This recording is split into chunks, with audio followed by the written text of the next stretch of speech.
Hey there, cats and kitties. I am the Blues Man, Johnny Blues. With this video, we'll be discussing my thoughts on episode 10 of the anime series DanMachi Gaiden, Sword Oratoria, and oh, hell yes, this is exactly what I have been waiting for, longing for, craving since this series, since this universe came back to us in this spin-off season. Focus on Bell and his accomplishments. Once again, harkening back to his one-on-one, his tete-a-tete with this Minotaur in the dungeon, just gave me goosebumps. I loved that entire sequence. I completely, fangasmed all over again, just as I had in the first season, to see him rise to this challenge, Eyes being there, to try to save him, and his turning her away and adamantly, vehemently saying, I can no longer be saved at your behest. I can no longer live and survive that way. I've got to do this of my own accord, by all accounts, by myself. And he did it. He rose to the challenge, and Loki Familia is there, as they were, as we saw in the first season, watching over this, his just destroying this Minotaur, wreaking havoc. And this all the while, Eyes and Loki Familia, broken up into two separate excursions, are going down on this expedition into this particular dungeon down to level 59, where they have been, for all intents and purposes, led. It's probably centering around everything that's been going on. The revelations that will come when they finally get there are untold as yet, but I can't wait to find out what exactly it's all going to have amounted to. And it's interesting that, following on from the previous episode, I was very much left with the overhanging quandary of who were these people who suddenly jumped Eyes, Bell, and Hestia, after one of Bell's training sessions with Eyes. And sure enough, they seem to not be sure at first, but I guess by the end of the episode, they have pretty much concluded for certain that these are members of Freya Familia. And for whatever reason, Freya is, being a puppet master of her own accord. I don't think she's the central figure behind all of this, but she is exploiting the opportunity, and she's got one of her members, Otarl, the king, who is down there, who's meant to be, forming a sort of stoppage for Loki Familia and trying to challenge Eyes and all this stuff. And, he had been watching Bell getting his ass whooped until Bell finally, with Eyes' intervention, stood up for himself and decided, no, I'm going to take this Minotaur down of my own accord. And I love that, I just mentioned in the last episode discussion video Lily Ruka. I'm glad that we got to see her. And this was that point in time when she, was just barely hanging on to life of her own accord. And she was pleading for anyone to go help and save Master Bell and everything like that. And I just loved it. I absolutely loved seeing Bell rise to the challenge all over again. The adrenaline, my adrenaline got pumping. I was so stoked and so excited to be able to see that happening again, just as it had in the first season. Every accomplishment he made, the first season of DanMachi was one that I had a lot of great back and forth with viewers in the comments and everything, great discussions. And it was synonymous with DanMachi, especially toward the latter half of the first season. That excitement, that being stoked, that being just juiced and pumped at each accomplishment Bell was managing to accomplish for himself of his own accord, by his own training. Of course, we know that there's more going on with Bell and Loki Familia, who is watching as passers-by, passively seeing him, use that fire spell and just nuke this Minotaur. They're all wondering, well, how could he have come so far in such a short amount of time? He's such a low level. What's going on? Of course, if you don't remember the lineage of Bell, as is discussed in the first season, I believe, or at least I read up on it somewhere to refamiliarize myself. I don't actually remember if it was something that was revealed in the first season or not. I think it was by the end. But his lineage has a lot to do with how strong he is. But still, he has, it's not like he has an easy given with any of this. He's had to fight, and he's kept at that fight. He's kept training, and he's kept, pushing himself in that right direction to make himself stronger. He hasn't cheated. He hasn't been using any sort of gimmicks or anything like that. It is singularly Bell Crannel and his own prowess, his own physicality, his own abilities. And he's been able to just overcome tremendous obstacles. And to see that again, to get a taste of that flavor again in this episode, just had me stoked. I just loved it. I was, yeah! I loved that entire sequence, and the awestruck, mouth agape reactions from Bete and Eyes and everything like that. Riviera, I love that. This is what I'm living for with this series. It's maybe a little shame that we could have gotten more of that peppered throughout, but what we have gotten has been coinciding with this other story that has been taking place, coinciding with all the events of that first season. And it's just kind of sad that I feel like a lot of this episode had filler moments. You had Finn and Riveria and everything like that. They were reminiscing about how they came to be, how they were the first three. I forget the name of the big burly guy, but they were the first three to be a part of Loki Familia, and it's really just they're sort of trying to primp up their own morale into going into this very much potentially dangerous expedition down to level 59, which is, for all intents and purposes, absolutely uncharted territory. Nobody's been there before, or at least nobody, that has survived it.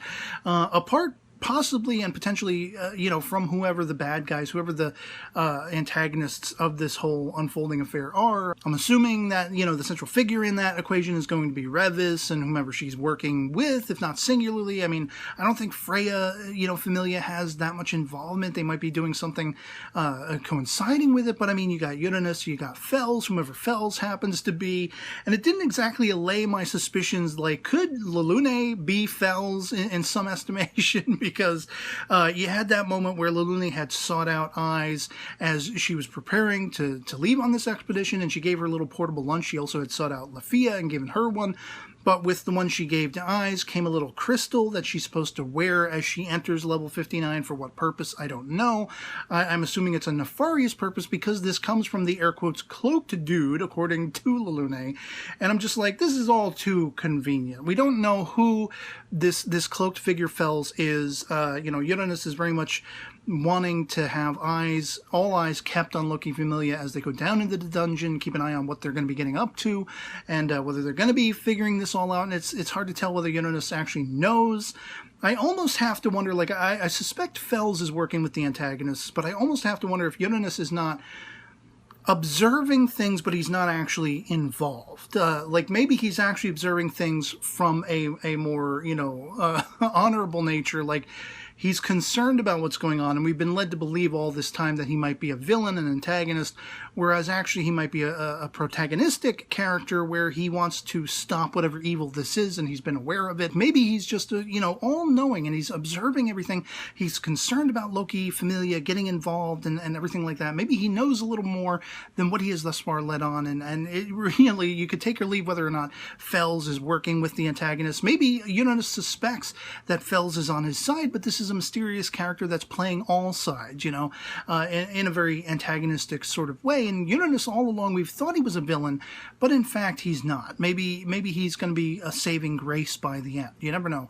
But I've really been suspicious along those lines that, okay, well, Lelune, it's so suspicious that she shows up at that key point in time and is approached by this, has been approached previously by the so-called cloaked figure. Yeah, she's probably the cloaked figure herself, that kind of thing, Fells. And it's going to be intriguing to see if my speculations come to fruition, or not.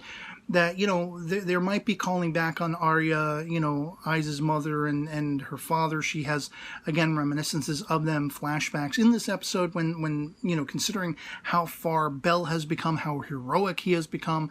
And I really wonder if she's going to be encountering either the corrupted souls of her mother and father, or just singularly her mother, or, if she's going to be able to save their souls in some estimation, or at least accomplish something for herself that sees her own self-satisfaction being brought to the fore, in that she's been able to become as strong as her parents were. That seems to be her impetus, her driving force since the get-go. And in training Bel and everything like that, that's been part of the purpose, part and parcel with her purpose of training him to make him stronger, is for herself. She herself to become stronger as well. And so it's going to be interesting. I mean, I don't know if I'm completely off base or if I'm hitting the nail on the head that Uranus could just be a red herring to make us not focus on who the actual antagonists are. I think Fells is probably one of them, and I don't know, again, if Fells is going to prove to be Lilune or someone like that. And so, I mean, by the end, as I say, I just loved the crux of the awesome sauce that was focusing on Bell and his accomplishments, and seeing him tear ass with that Minotaur single-handedly, solely by himself, of his own accord, you know, with the strength that he possesses, and really propelling Eyes that much further as she's standing there watching him wide-eyed and mouth agape. She's hearkening back to her father and how heroic he looks, and it's reminding herself and propelling her own want to become that much stronger herself. As they're going on this expedition especially, and they spirit, of course, Bell, who's been completely laid out by the end, and Lily Ruka. They get them back out again of the dungeon before they're going to be doubling back and trying to piece this all together. I think it's interesting that Riviera points out this is not going to be a typical expedition one way or the other. We're already meeting resistance. We're already running into strange stuff with Bell going up against this Minotaur. The Minotaurs are running amok on higher levels than they ever should have been. What is going on? Who is behind it? It all remains to be seen. But I'm stoked. I am pitched on the edge of my seat to piece all those puzzle pieces together, to see how exactly this is going to fit together. And whether or not, as I say, my speculations are on the money or completely off base, that, you know, it's revolving around Revis. I don't think Freya Familia is actually involved in it. I think they're exploiting the nature of the circumstances. And I think, for his part, Uranus might be doing the same, if not, again, being the cavalry over the hill, a saving grace that'll come in and help quell whatever the antagonistic, you know, qualities are, or whomever they are. But I believe at least the two that we know for sure are, of course, Revis and Fells, whomever Fells happens to be. And I suspect it's going to be a character right under our noses. I don't think they'd actually have the balls to make it like Lafia or something like that. We're spending so much time with her, which is a point of contention I hear amongst people watching the show. I hear a lot of little crybabies bitching, moaning about how annoying Lafia is, and it's just like, really? Really? She's comical. She's trying to achieve something. It's played for comedy, and you find her annoying. One episode where she was screaming Mimi, crying about wanting to get up in the face of Bell and outdo him and everything, with the exception of the part where she runs up to him in this episode. He's completely caught off guard, not knowing who the hell she is. And she's like, I'm not going to lose to you, and then runs off, and he's like, huh? You know, I was dying laughing, and people find that annoying. I don't know. I don't think we've spent enough time with her being an annoying little whiny brat, you know, in the series for that to actually be justified. But that's just my personal opinion. So, love to hear from you guys in the comments below what you thought of episode 10 of DanMachi Gaiden Sword Oratoria, if you've seen it as well. If you are familiar with the first season of DanMachi, you know, if you're watching this, it's kind of strange that you would be watching it without that familiarity, but some people do, you know, that kind of thing. But if for those who have watched it like I did you get stoked? Were you excited to see Bell reaching that height of power against this Minotaur all over again and everything like that? You know, was that a point of excitement at all for you? Or are you, like, if you're more familiar with the manga, the source material, you know, did you think that this episode was spaced out, you know, the way it should have been, plotted out the way it should have been? Did they scrimp on anything, edit anything out, condense anything, you know, like streamline over anything to keep the momentum, you know, and everything like that going? Post no spoilers, of course, if you answer that question. But was the translation good? You know, for those who are familiar with the source material, did it do its job, you know, effectively or not? And so yeah, otherwise it'll be pretty much it for me on this. Can't wait for the next one, and I'll catch you all later. Peace.